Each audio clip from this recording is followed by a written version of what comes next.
Okay, folks, so over the last few weeks, one specific ticker has been getting a lot of attention on the retail interwebs, Madam GTII. This is a stock that broke into a momentum wave from September 20th, jumping from about 60 cents to just under $9 before cooling off and dumping down to under $4 a share. But after that, it did something very interesting, muy interesante. It found a very high support and built off that, which is leading a lot of people to wonder, is there a new wave and a new higher high in the near future? Is this heating up to be a ticking time bomb that we need to be aware of, because once it explodes, it's really going to explode? Or is the run already done and it's just going to go and fade into oblivion? Because that's kind of what the rest of the market's doing. In this video, I will give you my breakdown and exactly what you need to know. And this is a video that came very much requested from our viewers, so if you have a topic or a ticker that you'd like us to talk about and do an in-depth analysis on, make sure to let us know in the comment section down below, and we will consider it for future videos. And this video is brought to you by the trading platform and powerful trading broker, Moomoo, and the up to 15 free stocks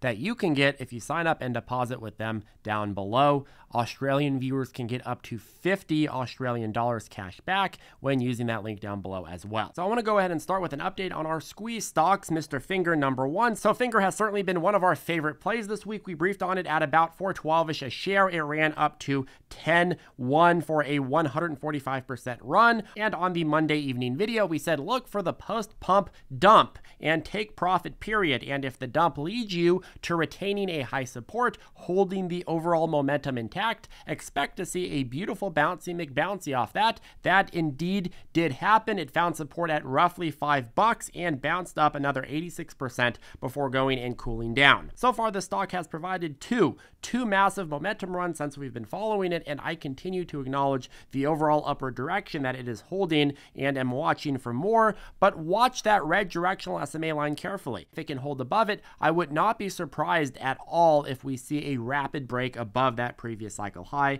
at 10 sometime in the next week or so. Moving on, Madame Peggy. So we briefed on Peggy originally yesterday morning because of the strong momentum she was showing, the unusually high pre-market volume activity, and the strong directional strength. And since the briefing price yesterday morning at about 206-ish, she has more than doubled to 489 at highs. If Peggy breaks well below our red directional SMA line and doesn't re-accept direction promptly in tomorrow's session, I consider that deprecating enough that it's worth avoiding the stock until it does indeed retake direction. But if it continues to hold into next week, I wouldn't be surprised if the overall momentum continues. The momentum that we have seen since the 4th has been pretty steady and has allowed for some breathing, so it's not entirely unstable if it wants to last a few more periods, or maybe you get one day, Monday or Tuesday of next week, where you do get a bigger breath and then you get another breakout. It's also number 4 on StockTwits right now in terms of most messages in the last 24 hours, so it is popular and you have a lot of eyes watching this. That is good for the stock. But Charlie, it's disgusting. Why do you always say that we should have both a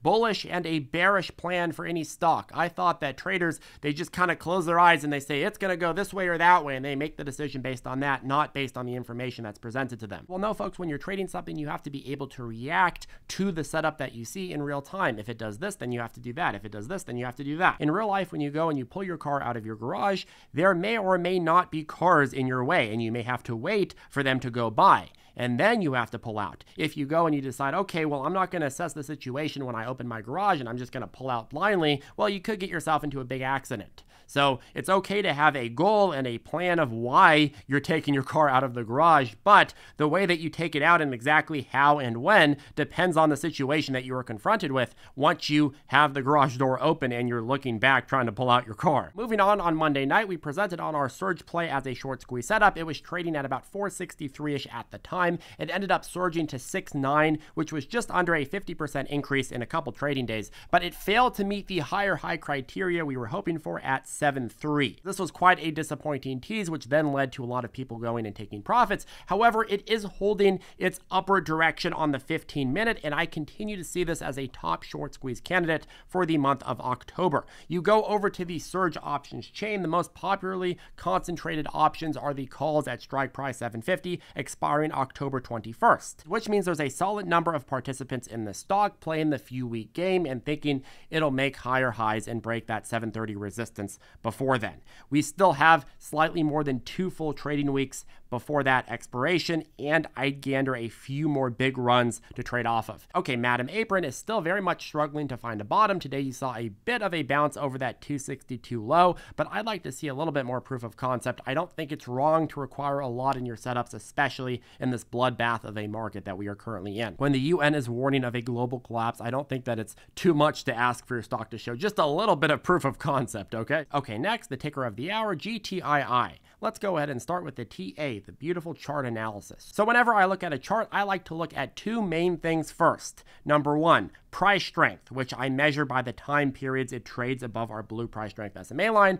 and price direction, which I measure over the red directional SMA line. For me, the most important thing for measuring whether a momentum stock, a momentum setup is worth talking about is whether that momentum is going to continue, and in order to analyze whether it's going to continue, you have to look for a clear trend. And for me, that means a consistent upward direction, consistently holding above the red directional SMA line and rejecting every attempt downward, or if it does go downward and break the direction into a downward direction, well, it does very, very quickly recover and reaccepts the upward direction. So a stock can certainly go back and forth, and a stock can certainly go back and forth during one day or the other, but if the overall direction is upward, it's worth knowing about, very much so, because the trend is in favor of more upside, and that means each down day can provide some more rebound opportunities in that session or the session afterwards. In this case, Madam GTII has managed to break out far above our red directional SMA, getting very overbought very quickly, and then had a take profit period. But the fact that it settled around here and held overall direction is telling that the momentum is alive and well. Now, from a risk versus reward standpoint, a potential run from 5 to 897 isn't that great, considering 2 weeks ago this was trading at 60 cents. So you have more inherent downside than upside, and you pair that together with the fact that this stock is trading on the OTC exchange, which is a lot sketchier than the more regulated ones like the NASDAQ or the NYSE, and people can get away with a lot more manipulation on those exchanges, which makes it even harder for people to justify staying in these types of positions and holding them higher. And all of a sudden, well, it becomes very, very difficult to look at the setup and be like, I'm excited about this from a risk management standpoint. However, from a pure momentum setup, I want to capture some momentum on the stock rationale, I would say in order to justify a position in this at this point, this late in the game, it has to go even farther at showing you proof of concept of being able to hold itself and being able to break out again, but it can't go too far where you have to pay a lot more than the price it's already at. So what kind of proof of concept am I looking for? Well, something like we saw hither, 2 days of uptrending and holding, and then proof of concept on the 3rd day where it breaks those previous highs. If it can do that while at the same time holding above that overall red directional SMA, that would be satisfactory proof of concept. I know that's a high bar to meet, but it's a satisfactory one considering how far this has already run already. In terms of the behind the scenes, the company does seem to be a victim of predatory and quite frankly pretty toxic lending. It trades on the OTC market, which of course again tends to be a lot more like the Wild West since there isn't the same level of regulation and sunlight as is available on other exchanges, and there are a lot of allegations of substantial naked short selling. And the fascinating part of the stock is that if you do go and you do some digging, the allegations and enthusiasm for this as a short squeeze candidate trace back to the original days of short squeeze euphoria back in January 2021, yet the last few weeks run has been so far the most successful attempt at squeezing the stock yet. So for all the folks that have asked me to cover this, I would say, hey, this is the most exciting it's been ever, but at the same time, I would just say the one concern I have with this is that it's very possible that if it doesn't break out again soon, a lot of people will just assume, hey, the stock, it's already run and I'm going to go ahead and move on. And that's what we see in a lot of short squeeze stocks. They see the run, they get excited about it, some hold and hope for a few days, maybe a few weeks, and then all of a sudden the stock dies off and more people lose faith. So I would say with this stock, yes, I think there's very much a potential for it to break out to a new all-time high. I think it can go much farther than that if it builds a new wave of momentum because that attracts a lot of people in. But if it doesn't do that, I think that people are probably going to move on and you're going to need some new wave or some new catalyst to bring people back in or some big change in the overall market tide. So my thought process is I'm not super excited about it, but if you're going to play it, make sure that you have extreme proof of concept and really good risk management. Anyways, that caps off today's video. I appreciate your support and your viewership. Have a good rest of your day. I will put the link to get your up to 15 free stocks with Moomoo down below, and of course the link to ZipTrader U, which coupon code FLASH40 will get you 40% off, and that gets you lifetime access to our step-by-step lessons, private chat, daily morning briefings, and full price target list. Have a good rest of your day, folks, and I will see you in the next video.